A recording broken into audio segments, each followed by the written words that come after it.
What's the matter? Hmm? What you doing, buddy? Mm-hmm. You come out do a live video with Daddy? Hmm? What you think? All right. Greetings, ladies and gentlemen. It is your favorite dark sorcerer here, and today I got a little snuggle bug with me. This is Adamir Tybon, which is Arabic for prince, T-bone, and so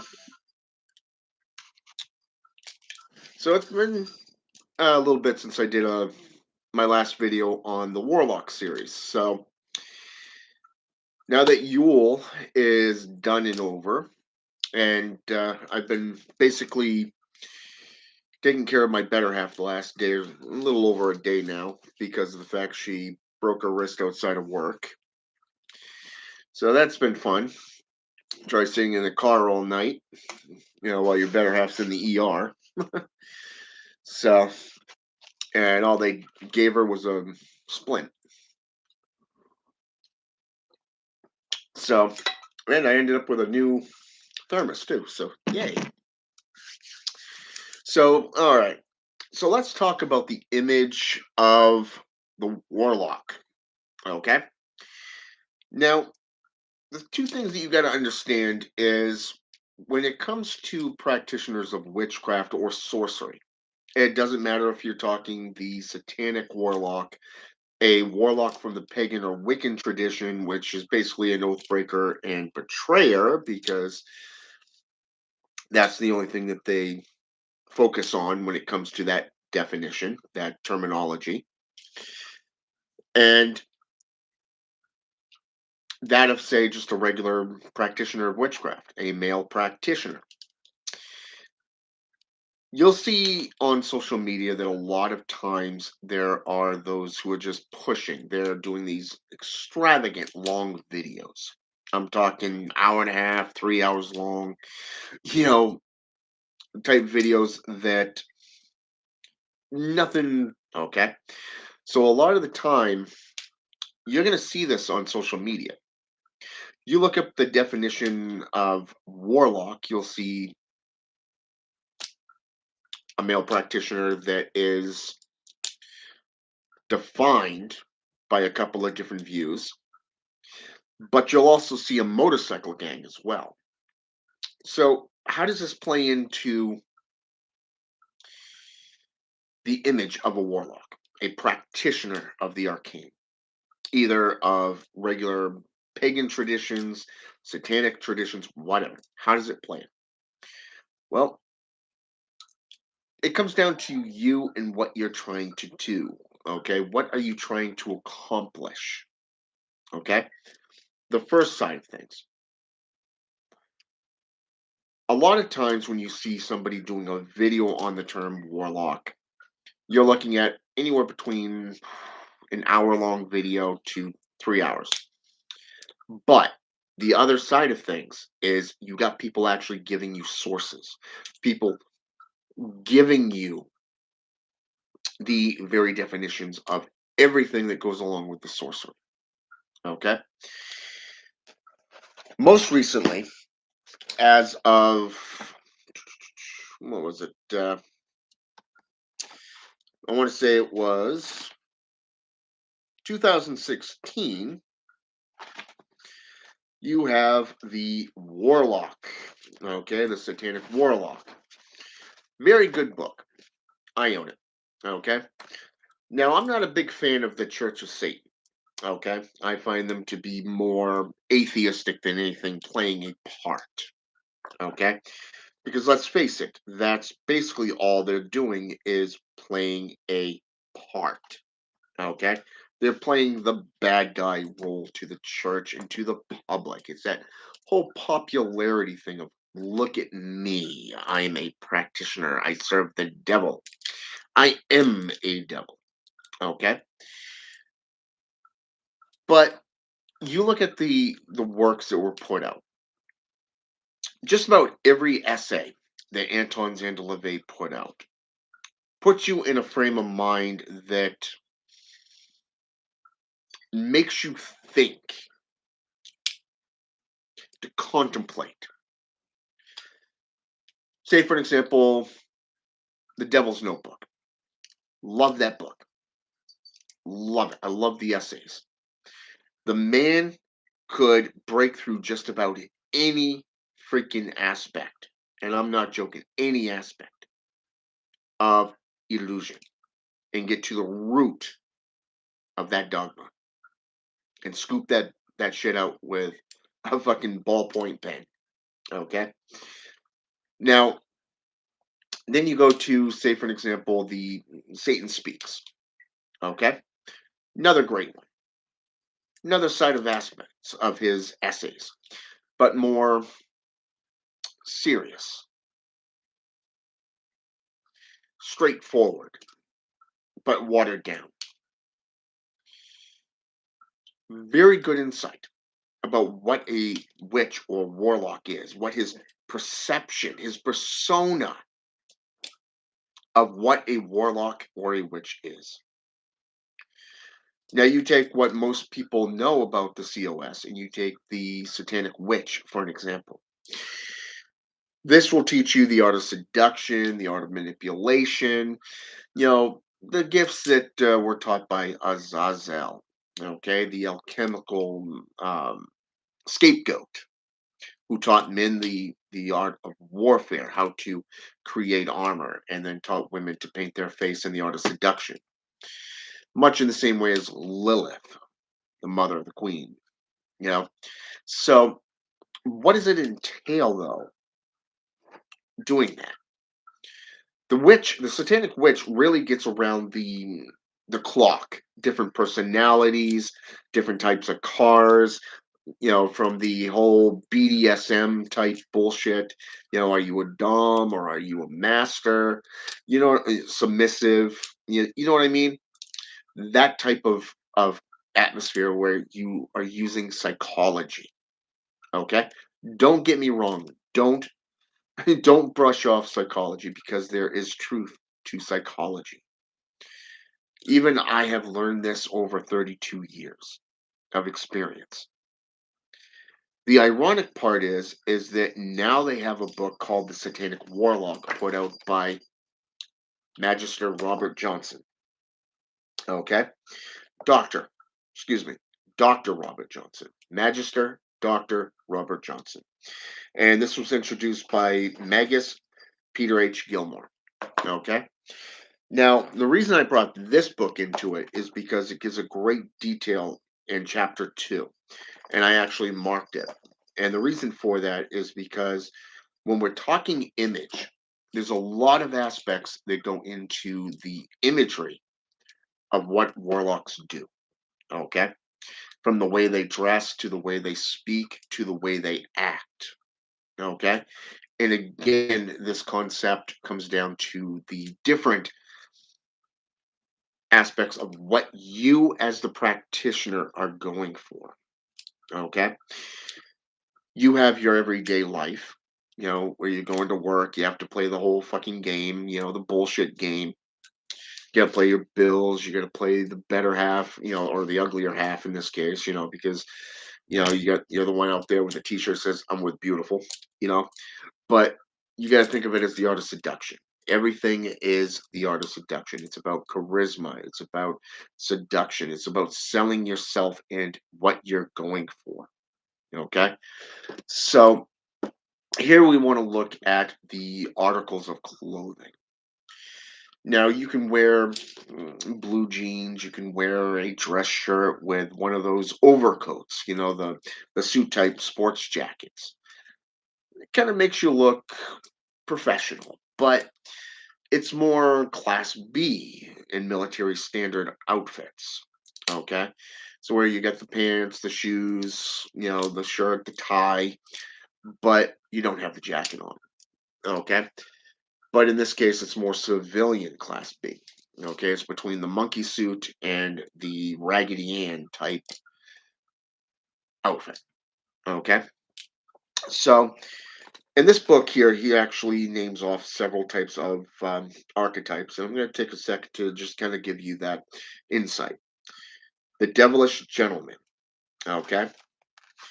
Here you want to think, and he gives details of what, examples, like, say, Hugh Hefner.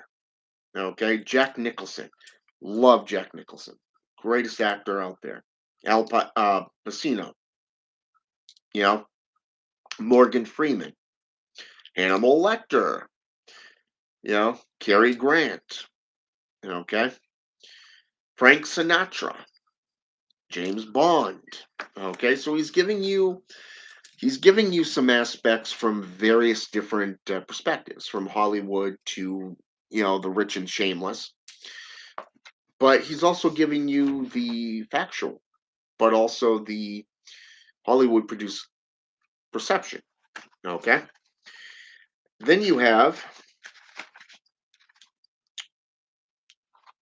the romantic rake, as what he calls it. This is more like the bum aspect, if you wish. The artist of the beard, long hair, the hat, the suit type stuff. Think Johnny Depp, Sebastian Bach, Keith Richards, Charlie Sheen, even. Okay, Steven Tyler, Mick Jagger. You know, the vampire Lestat, D. Lioncourt. You know, David Bowie, even. Okay, Prince. Okay, so you're seeing right there the imagery. It brings you the imagery of the outfit that you're playing. Okay, that you're making yourself out to be. And right here, this is something that is very unique. Then you have the black musician, the black musician. So you'd think Nikki Sixx or Dee Snider, James Hetfield from Metallica, Gene Simmons, Kiss, Ozzy Osbourne type look. Okay, I'm going to show you these as well. So I might as well just show it to you. So you got the one in the suit. Okay, so you're getting that outfit. That was the second one I just read. All right. And then you have the third one I just read. Okay. And he goes off to name the occultist as well. Anton Zandalave, John D, Harry Houdini, H.R. Ginger, or Giger, however you want to, pronounce that one. Doctor Strange, Nostradamus, Sir Isaac Newton, Jack Parsons, Robert Anton Wilson. Okay, the magician or the occultist. Okay, clean shaven, but with a 17th century twist. At least that's my perspective of that one. And then you have the intellectual, my favorite. Okay, the scholar, the deep thinker, the philosopher, the strategist, the academic. Okay, so you're thinking the Wolfgang. Okay, Mozart. Let's go with Ludwig van Beethoven. You're looking at Christopher Hitchens, Jeff Goldblum, the Doctor, Joseph Campbell, Benjamin Franklin, Socrates, Aristotle. Okay, two of my favorite philosophers right there. Tony Stark, the Professor X from X-Men. Okay, that's basically what he looks like. Okay, don't get me wrong, I enjoy this book, but then you have the creative, like the musicians, you know, like Richard Wagner, Willy Wonka, Mark Twain, you know, Charles Eames, Elvis Presley type. You got the everyday man, okay, the everyman. So I mean, before I go into the everyman, this is the one I just read off to you. It's called the creative, and then this one here is the everyday man, basically. It's the everyday man, the slum, the slob, whatever you want to call him. Okay, and he goes into great detail again. So you're thinking Patton, Oswald from King of Queens. You're looking at Chris Rock, Seth Rogen. Now you got Steve Carroll, Drew Brees, Forrest Whitaker, Carl Rayner. Okay, Sam Simon, and there's a few, and then he gives off the names. Okay, so right there you have an image of the outfit that a warlock puts on. And I want you to think about it as a persona. Some people will call it a persona, others will call it an everyday life. Okay? Now, personally for me, a warlock is a practitioner of witchcraft in all its aspects. Okay, he's just a male practitioner. Okay, there's nothing satanic about it. However, if you actually trace what a witch and a warlock is, you can go back to the 6th century. The hexa was both male and female, much like the brua or bruo, the boko or the capilata, okay, the marimberos, okay, the witch and warlock. These can be both male and female. It's only today's perception that a male cannot be a warlock, but a witch. But if you think about it, since the 70s, what is a witch but a little girl dressed up in, a witch's outfit? Or if you go underneath Hollywood produced films, what do you got? All women playing witches. Holly Marie Combs, Rose McGowan, Shannon Doherty, you know, um, what's her name there? The one that played Phoebe. Okay. From Charmed. You go into more 2000s area and you have Witches of East End. Okay. Why not go back to the early 90s or the late 80s and you have the Brotherhood series? Okay. You have the Warlock series, 1, 2, and 3, starring Julian Sands. Okay. You see how the Warlock was made out to be a bad guy. Okay. A bad guy. But you have that dark persona, okay, that surrounds that warlock figure and the perception of what he's capable of, okay. And it's interesting seeing from those films, just by Hollywood standards, we see the persona being somebody of a seductress or a seductor, a seducer, a womanizer. Everything today has become about sex, about getting laid. This is not 100% accurate. This is more 10% accurate. Okay? So when we think of a warlock is a master of herbalism, of the magics that he has been able to acquire. If you look at the old mages and sages of European descent and Middle Eastern descent, what do you see within the grimoire traditions? I will tell you, you have men seeking out other mages and sages for the arcane knowledge. Look at Eliphas Levi, for an example, who went to England to learn from a coven, only to be scared shitless and go back to Hermetics and the Kabbalah. Just saying. But you have to be careful because even in the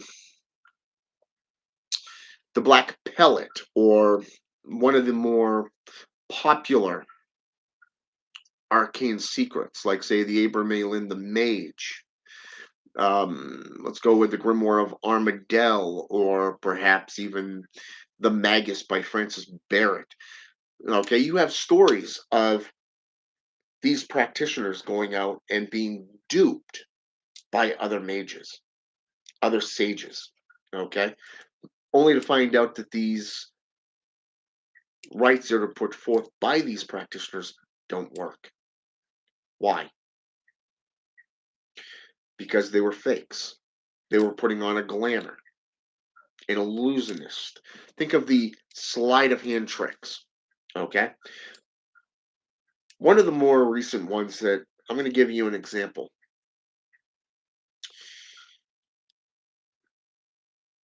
Let's go with Bokor Leonard Imera. Okay, Bokor Leonard Imera. For years, he's called himself a Bokor. Okay, and recently he put out a video stating that he never practiced anything to do with witchcraft or sorcery of any kind. He's just a very good researcher. Okay, could this be him throwing people off? Perhaps even bullshitting people. We all know certain individuals like doing that. But here's the kicker: he's putting forth content on Haitian Voodoo. He's shown a somewhat constructive altar to Baron Samedi with a specialized box that was created specifically to house money, currency, that now belongs to the Baron himself. Okay? He's even bringing people in from various countries as being employees of his. He's talking smack about real jewelry, real bling. Okay? Real bling. You got the last front medium of the frontier, for an example. I did a video about a couple weeks back on her, who basically couldn't tell the difference between the occult and occult. A lot of her stories were kind of messed up, but as I said in the video, I'm not here to ball bust. Her way is her way, mine is mine. That's the way I have always said. But the image is there. And recently I found an individual that actually has called her out on her bullshit, on her books. And he brought in about 5 different mediums, 5 different occultists, demonologists, and stuff that basically said 3 of them laughed and the other 2 were like, whatever, But you have that image. Why? The outfit does not make the man, it does not make the practitioner. The knowledge and the content that you put forth does. Okay? But you got to remember that there are 2 types of individuals. Number one, those who just give me, give me, give me, give me. I'll take whatever you'll give me. Basically, meaning everything that they know is what you tell them or what you've revealed. In the occult world or in the witchcraft world, to remain silent is one of the witch's creeds. Okay? One of the 5 creeds of the witch. In fact, it's number 4. Behind to know, to dare, to will, to keep silent. And then finally to go forth. Okay? So when we're thinking the image, you have to think about the image and the content that you're putting forth. Okay? If you look at my channel for an example, you will notice that I've put forth rituals, I've put forth rites, but I've also put forth a shitload of educational content, backing it up with numerous sources. Okay? You'll see me in various different types of outfits. Right now, I'm in lounge pants. Okay? A t-shirt. Why? Because I'm home, I'm relaxing, it's my day off. Okay? So, when I'm at work or I come home from work, you'll see me in my white, chef's uniform, because I'm a dietary aide. I help out chefs and everything and do what they need. Not just a dishwasher, because that is part of the aide's duty. You deal with the patients, you deal with the dining hall, you set up everything, you do a lot of prep work, and you do whatever the chef needs you to do. So you're going to have that chef uniform on. Other times you'll see me with a sports jacket and a dress shirt and all that stuff, because that's when I'm doing my ministry and all that stuff. So you'll see that a warlock isn't just these rich, fucktards that are putting out, like, say, 4 to 10 videos a week. Okay, it's not about popularity. It's not about numbers. It's about the content. It's about you guys. Okay, so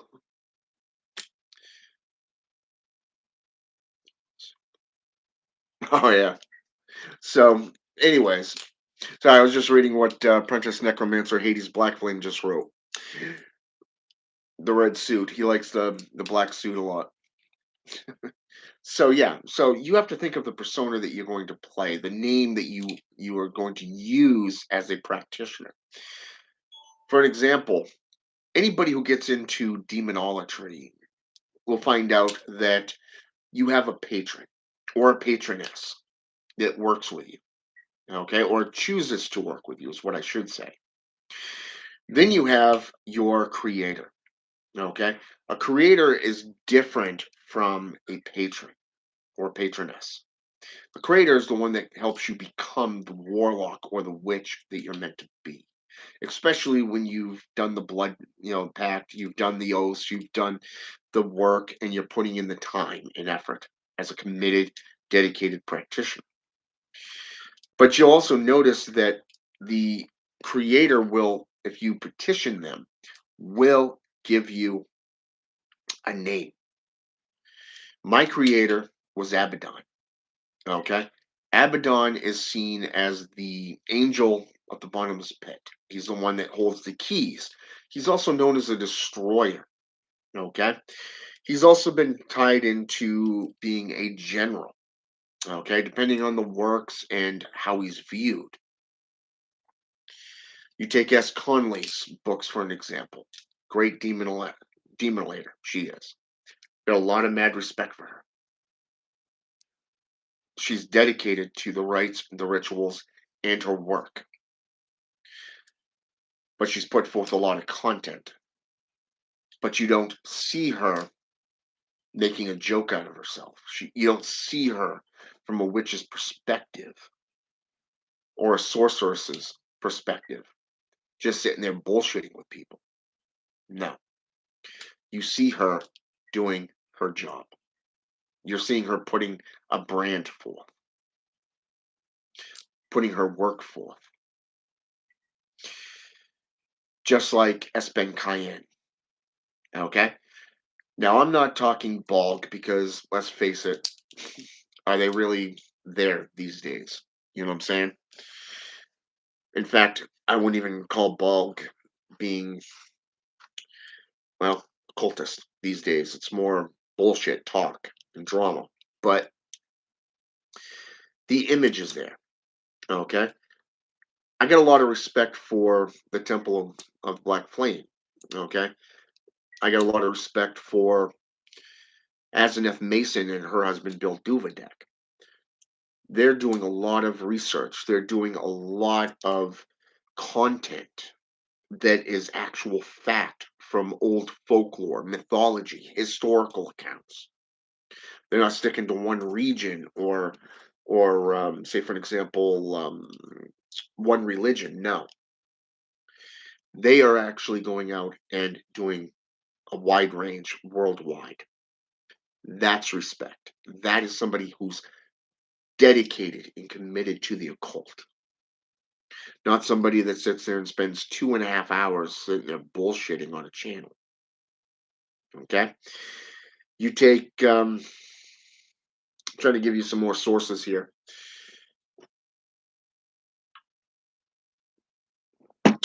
My brother, John Saunders, for an example, when he was alive, he did music. He sang on his channel quite a bit. And he put forth books, book reviews. He talked about his satanic experiences. He even mentioned his brothers and sisters. But most importantly, he also did readings. Okay, he read these books. Okay, he read some things from the readings, like prayers, and did some readings from them. Incredible warlock he was. He was a satanic warlock. And even though I do miss him as my brother, I miss talking to him. He was one of the true and rare breeds that you'd find. But he was more of that low key, everyday type practitioner. And he was given a name, just like me, Angelus. Now, when you hear the term Angelus, a lot of people will go to the Hollywood produced films, such as the Buffy the Vampire Slayer series, where the Angel series spin-off. That name was actually spelled IUS at the end. But if you actually delve into folklore and mythology, into the name Angelus with a US at the end, you will see that it goes back to the 11th century Angelus prayer, an old form of Catholic, Roman Catholic prayer. If you go into Latin, it means dark angel. Okay? In Celtic, it means dragon. Okay? But there's, and if you go into, say, let's go into South American, it's a girl's name. Okay? You go into a different region of the world, and it's a kid's name, a man's name or boy's name, whatever you want to call it. The name has multiple different meanings. Okay? So you really want to think about not just your name, but you want to think about how you want to present yourself to the public, okay, to the community. I wear a lot of jewelry. I do. I wear a lot of rings. I wear a lot of necklaces, Horcrux, talismans, amulets. But I've also made a brand of myself as an educator, an intellectual. That's no joke. You can be any type of warlock that you want to be, as long as you're committed, dedicated, and 100% for it. You got to remember that there are true and there are fake. There are those that bullshit. There are those that don't have the complete understanding of what they're practicing. I can't tell you how many times I've gotten on YouTube or Facebook from people who claim to be warlocks, claim to be mages or sages, and yet they have no fucking knowledge whatsoever. You get onto there and you see them claiming to be witches or warlocks, but yet they're coming underneath social media sites seeking advice. Okay? You claim to be a practitioner of a year, 3 years, 7 years, and yet you don't know the most basic things? You see my point there. I was under social media the other day, just before Christmas. There was a woman that came forth and needed help on dealing with a neighbor, with a bully. A bully. People are sitting there going, "Oh, I think you should do this, you should do that." Number one, if you're a true practitioner, why the fuck would you go out and ask permission or get advice from others on what you should do? It has nothing to do with them. If you were a true practitioner of witchcraft, of sorcery, of necromancy, it does not matter. You know yourself, you know your practice. Why not put it to use? You got a bully? Hex them. You want to remove somebody? An obstacle, perhaps? Jinx them. You want to eliminate a threat? Curse them. But if you're going to curse somebody, remember this: not everybody is worth your time or energy. But you have to think about your image and how you want to be seen. What is your goal for your practice? How far are you willing to take it? Is this going to be a lifetime? And if so, why don't you take a cue from Father Sebastian, for an example? Father Sebastian, he's a godfather out of New York, vampiric practices. One of the greatest warlocks I can tell you. And yes, I do call him a warlock. I get a lot of respect for that man. And he just did a whole series in the last week or so on the festival of Yule, right here on social media. He's also putting out other books, not just the Vampire Sanguine, which I do recommend to you. It goes great with Michelle Belanger's book, Psychic Vampires. The Psychic Codex, Vampire Codex. It's basically a vampire codex. Very, very good book. They go books, I should say, because they go hand in hand. They point you out in different perspectives. And if you want a different perspective on what a warlock is and what a vampiric practice is, you could always go with Anton's view of a psychic vampire, somebody who's only there to suck the energy from you. Trust me, I've been there. I've had people that were like that. They were like leeches, they users. But it's not until you break away from those traditions and start thinking for yourself and what you're trying to go for and what your brand is.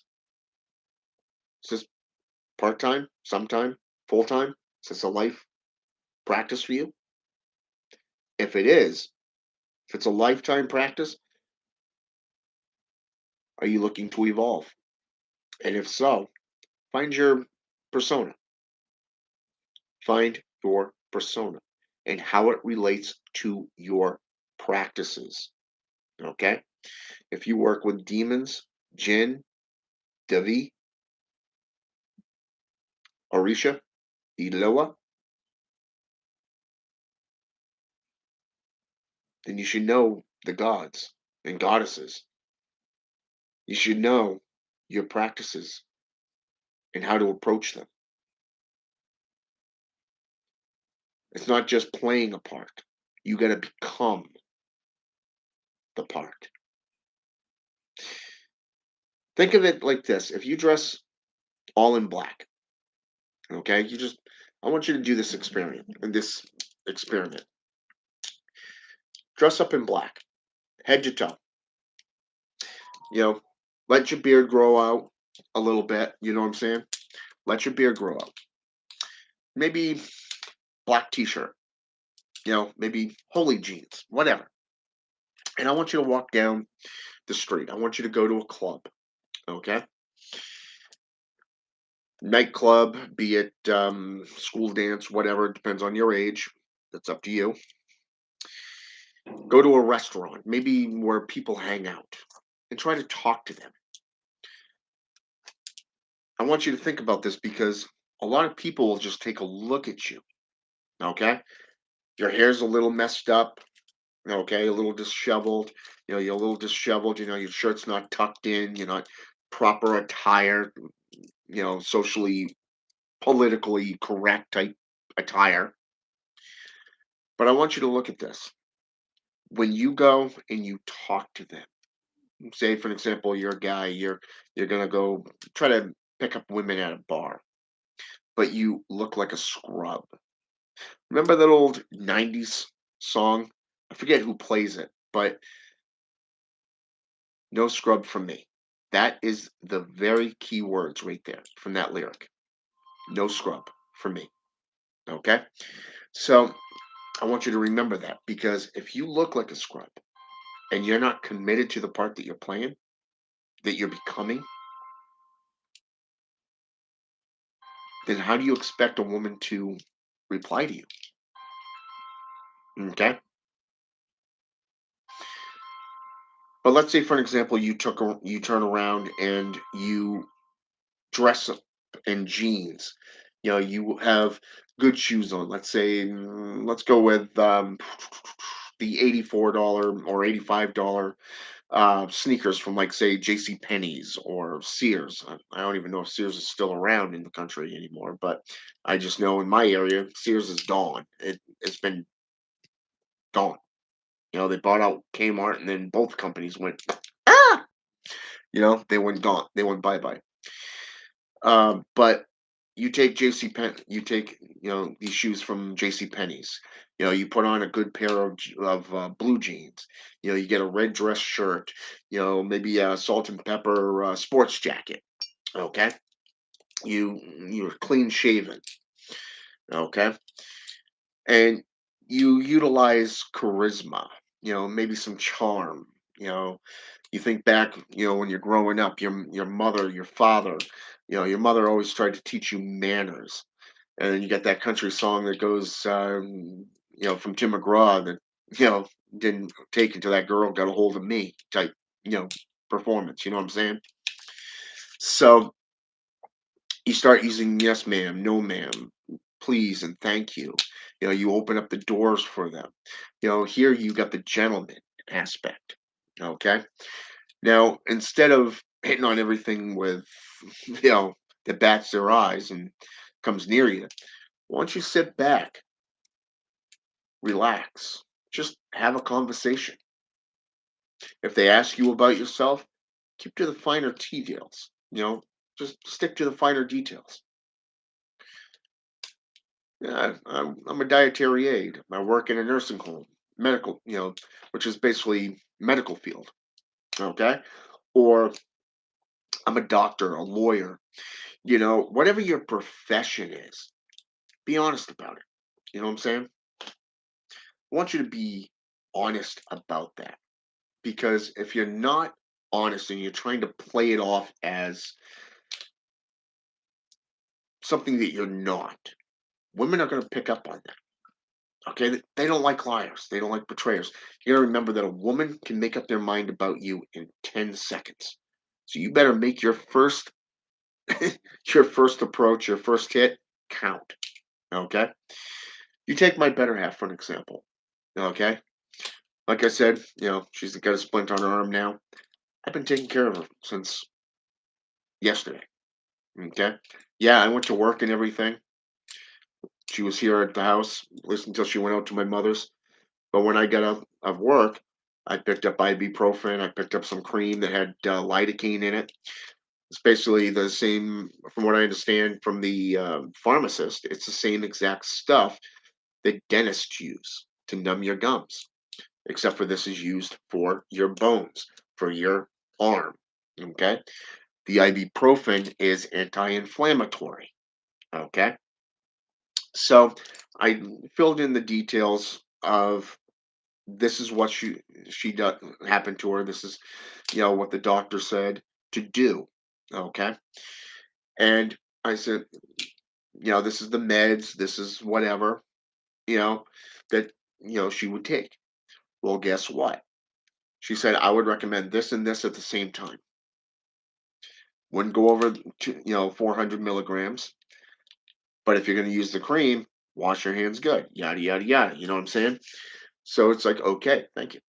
So took it to her today. I went out. Guess what?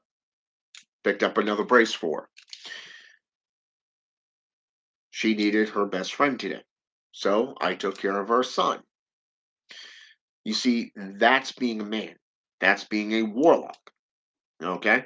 She knows that she can come to me with anything because I am an alpha. I am a true practitioner. I am a true to who and what I am. Okay? So we've been together now 5 years. 5 years. Okay? And counting. Another couple of years, guess what? According to this state, we're legally married at that time. Just gonna have to make it official. You know? But here's the kicker. Anything that she needs, I'm there. Okay. I've performed rites and rituals because she has asked me to. I have gone out of my way to help her when she doesn't have the funding. I have done everything that a man needs to be doing for his family. But when I'm in that ritual room, it's another ball game because in there, I am an ambassador to the spirits that I work with.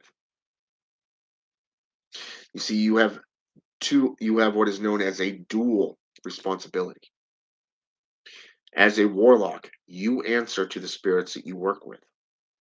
But as a man, you have to do what is necessary for your family. They don't always go hand in hand, but you have to find that balance. Okay? So here's the things that I want you to do, or would like you to do. I'm going to petition you to do it. Number one, whatever tradition that speaks to you, okay? Be it shamanism, you may look at the yellow shamans or that of the black shamans or dark shamans. Go into necromancy, delve into the medical aspects, delve into the mythology, the vampiric practices, the blood sorcery, the spiritual conjuration and reanimation aspects. Look at the various different applications of necromancy, shamanism, even. Get into Satanism and look at the various different aspects of that. Okay? That's the first thing. Second of all, when you feel that you have a firm foundation of understanding, start applying it. Erect an altar one. Erect an altar to those gods and goddesses, to the spirits that you're working with. Figure out what works and what doesn't. Start a grimoire. Start a journal. Okay, this will help you in what is called a alchemical process. Okay, the alchemical process is one where you are able to record the results of your practices. In the last 3 months, I had been working with different spirits for the entire month of that particular month. Okay. And I've been applying things such as charisma, charm, seduction to basically how I approach every situation. I've been logging them down. I've been writing them down in my journal, keeping track of everything that works and what doesn't. I've been purposely logging onto sites to further those experiments. Okay. And they are experiments. Okay. So when you do these experiments, you're jotting down what works and what doesn't. But when you find something that doesn't work, okay, let's say for example, you take the musician persona compared to the gentleman. Let's say for example, you take the everyday warlock compared to that of say the countryman. Okay, the countryman and the everyday is similar. Okay, but let's say for example, one aspect doesn't benefit you. Guess what? At this point, that's when you need to experiment and find out, okay, so I've got 95% that's working. Okay. How can I make the other five work for me? Let's do some experiments. Let's watch how you say. Let's say, for example, I've tried talking to my coworkers. I've tried listening to my coworkers. I've tried giving advice to my coworkers. I've even brought humor into it. For an example, yesterday when I was at work, we got this girl that she works through a temp agency, and she came in and she's talking about her boyfriend, just up and ghosted her, for an example, and she says she was the first one to go. Well, if he ever came back, I'd kill him. You don't just ghost a girl like that. You know what I'm saying? So, but not unless you expect to come back and keep that relationship going. That is, but in this case, it was funny because of the fact that she's talking with one of the chefs and I about this, and he's telling personal experiences about him and his experiences with women and what he would do if he ever just decided to separate from her, but planning on coming back. You know, and I looked right at her and I said, and I looked right at her and just decided, let's do some humor here. Okay, I worked in some humor, and it's like, well, you could always try torture. With the five types of torture. I mean, you got this, and this. But I would recommend this, and this. And you got my coworker there going, "Are you crazy?" You know what I'm saying? Are you crazy? That's I think those are some of the only things he knows how to say phrase wise. But English is not his first language, so keep that in mind. So I made, and he goes, "Well, I thought he was going to, say something nice." And it's like, what's nice? It's like, girlfriend type things. You don't go against your other females. Your friend. You're there for him, and it's more. You know what I'm saying? It's like guys. You don't, as good men, you do not, portray the bro code. I believe that's what they refer to it these days. Is the bro code. And that's what I'm going for here is that bro code. But in this case, it was me versus her and him as a conversation. So I said, this is what you do. You take a pair of needle nose pliers, you pull off the toenails, the fingernails, and then you peel back the skin and you crush the bone as you go up. When with blood transfusions, you can keep them alive indefinitely.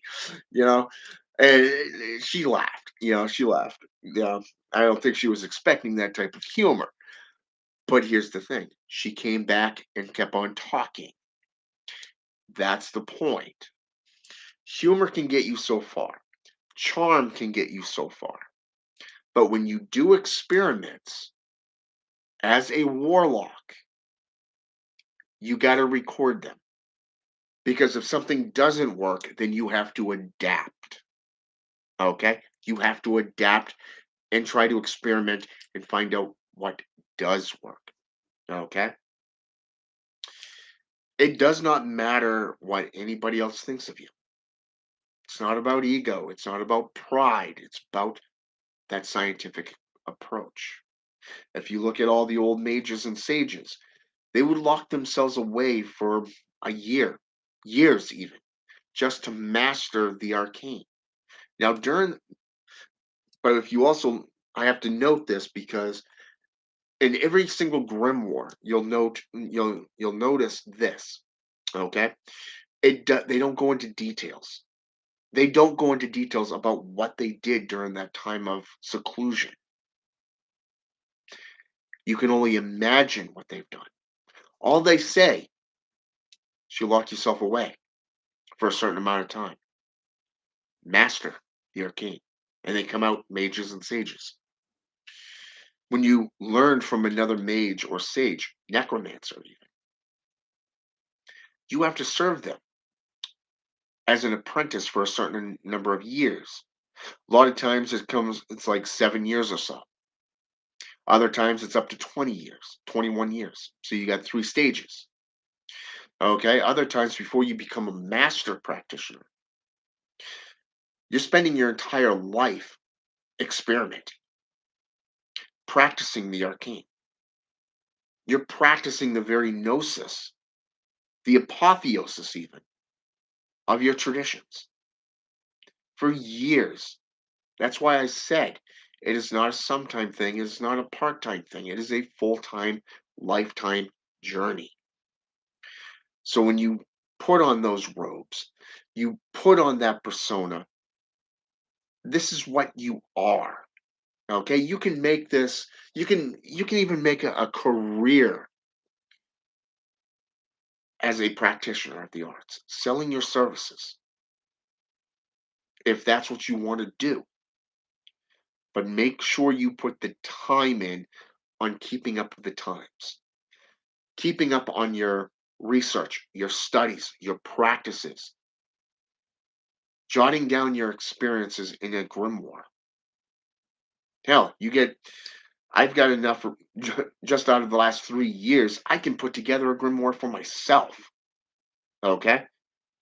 With all the notebooks and the PDF files that I have, not just my personal library that I've studied and cross referenced and practiced, I can put all this stuff in a single book. Who knows? Maybe I will. Or I'll hit up my teacher and say, "Hey, I'm willing to pay you to put this into a book for me." Okay? But you got to look at this way. Are you serious about your persona?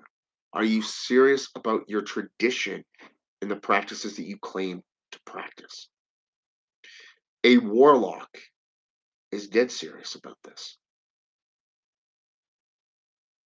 Does not matter the tradition. Be true to yourself. Be true to your craft. Master yourself to master the world. And don't be afraid to apply it to your journey. I can tell you firsthand, I do this. And I have seen a huge improvement from new vehicles coming into play to new jobs and more. And that's because I'm applying what I'm learning and what I'm doing. Like I said, I've been doing this for 32 years. And over the last 3 to 4 years, I've learned things I didn't even realize was out there. It literally puts into perspective. You've been dead on your feet, staying stagnant. And stagnation is death. So apply yourself to the arts. Continue learning. Whatever you preach, always back it up with numerous sources. And most importantly, make yourself available to the public because you are reliable for what you say and how you say it. You answer to the people, not yourself. But you also answer to your spirits and to your teachers and your guides. All right? With that said, have a good day. And the Warlock series will continue. All right? Have a good one. I want to thank Death for jumping on here with me. I saw you retracted your comments. If you're going to write something, Death, my advice, own that shit. Got it? Good. Outside of that, I want to thank my brother, Apprentice Necromancer Hades Blackflame, for jumping on here with me. Let me just take a moment to read what he wrote.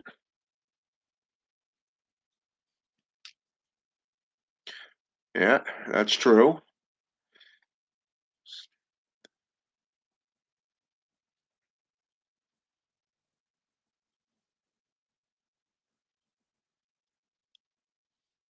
Yeah,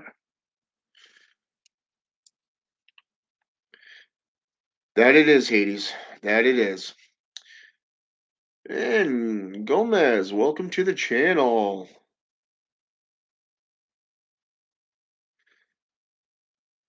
That's all right. You're late. I don't take down my stuff. You can always go back and catch up on them. So, and I do have. I know I was doing a book review last time too, and I do want to put this out there before I log off. Um, the book. What did I do with it?